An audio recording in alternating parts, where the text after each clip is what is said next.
Hello students, welcome to my channel.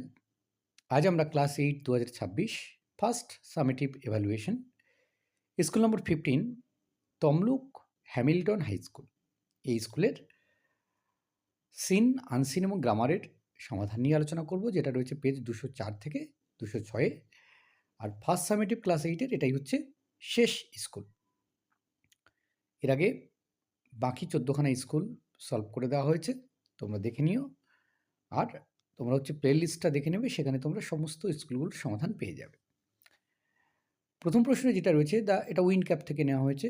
The fairy cap mention in the text is not easy to take off, মানে যে বাতাসি টুপির কথা বলা হচ্ছে সেটা সহজে মাথা থেকে খোলা যায় না।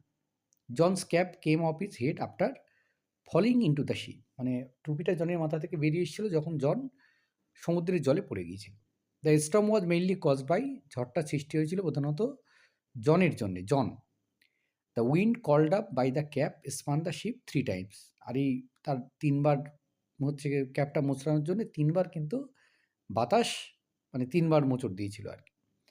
প্রশ্নগুলোর উত্তর দিতে হবে। What did the captain do with John, captain জনের সঙ্গে কী করলো? The captain grabbed John by the tail of his striped cap, twisted him thrice and flung him into the sea, তাকে ধরলো, জনকে ধরলো, তার মাথার টুপিটাকে মোচড়ালো 3বার আর তারপর তাকে জলে ফেলে দিল।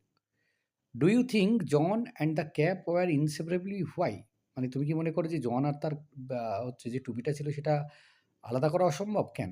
Yes, John and the cap were inseparable because even after he was thrown in to the sea and swam ashore the cap followed him. হ্যাঁ, সেই জন্য। এবার আনসিন রয়েছে, আনসিনটা পড়বো এবং তারপর প্রশ্নগুলোর উত্তর করবো। The 2025 ICC Champions Trophy was the 9th edition of the ICC Champions Trophy.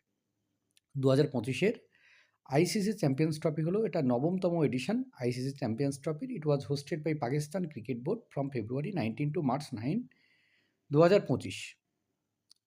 এটা মানে এটা হচ্ছে অনুষ্ঠিত হয়েছিল পাকিস্তান ক্রিকেট বোর্ডের দ্বারা 2025-এর 19শে ফেব্রুয়ারি থেকে মার্চ 9 পর্যন্ত, and featured 15 matches held across 3 venues in Pakistan and one in the United Arab Emirates. 15টা ম্যাচ হয়েছিল, যার মধ্যে 3টে জায়গাতে হয়েছিল এবং পাকিস্তান এবং ইউনাইটেড আরব মানে ইউএইতে, আবুধাবিতে। The tournament was contested by the top 8 ranked men's national teams qualified from the 2023 World Cup.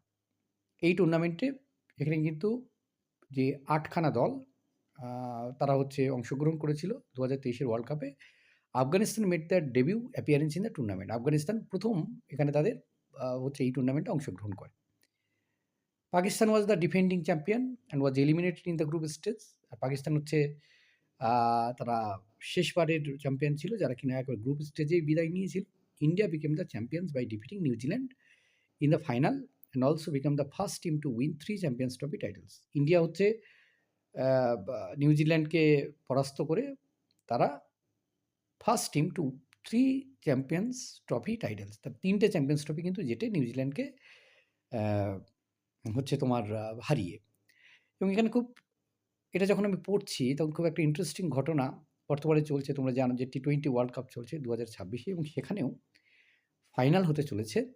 সেখানেও কিন্তু ইন্ডিয়া এবং নিউজিল্যান্ডের মধ্যেই কিন্তু ফাইনাল হতে চলেছে। তো দেখা যাক, আমরা আশা করব ভারত অবশ্যই জিতবে এবং ডেফিনেটলি জিতবে। এবং এবার কিন্তু টি20 ওয়ার্ল্ড কাপ কিন্তু আবার ভারত নিচ্ছে আর কি। তো এটার সঙ্গে মিল ডেফিনেটলি পাওয়া যাবে। তো এবার ট্রু ফলসগুলো আমরা দেখে নিই। The previous ICC champions trophy was won by Pakistan, এটা ট্রু হবে। Afghanistan was a new comer to the tournament, এটাও ট্রু হবে, ডেবিউ করেছে। কমপ্লিট দ্য ফলোইং সেন্টেন্স আছে। The 2025 ICC champions trophy was hosted by Pakistan cricket board, তারা হচ্ছে এটা অনুষ্ঠিত করেছিল। The tournament was contested by the top 8 ranked men's national teams qualified from the 2020 world cup. এবার passage রয়েছে, information দিয়ে fill up করতে হবে। ICC champions trophy 2025 winner Indian national cricket team. ICC champions trophy 2025 runner up New Zealand national cricket team, runner up ছিল। Grammar and vocabulary, each of this boys plays well, মানে এক একটা ছেলেকে third person singular number, is বলেছে, 1 হবে। The family was happy at the news, we live in Kolkata which is a metro city. 5 number হচ্ছে asleep in the valley is a romantic war poetry. The doctor gave us assurance, নিশ্চিত দিয়েছিল। Love is a wonderful emotion, এখানে হচ্ছে love হচ্ছে abstract noun. Onward substitution is substance which is easily set on fire, যেটাতে সহজে আগুন লেগে যায়, ইনফ্লেমেবল। ফার্স্ট পারফরমেন্সকে ডেবিউ বলা হয়, আর রিমুভকে বলা হয় এলিমিনেটেড। তো এই ছিল এই পর্বের সমাধান। ধন্যবাদ সকলকে সঙ্গে থাকার জন্য। দেখা হচ্ছে পরের নতুন কোনো ভিডিওতে।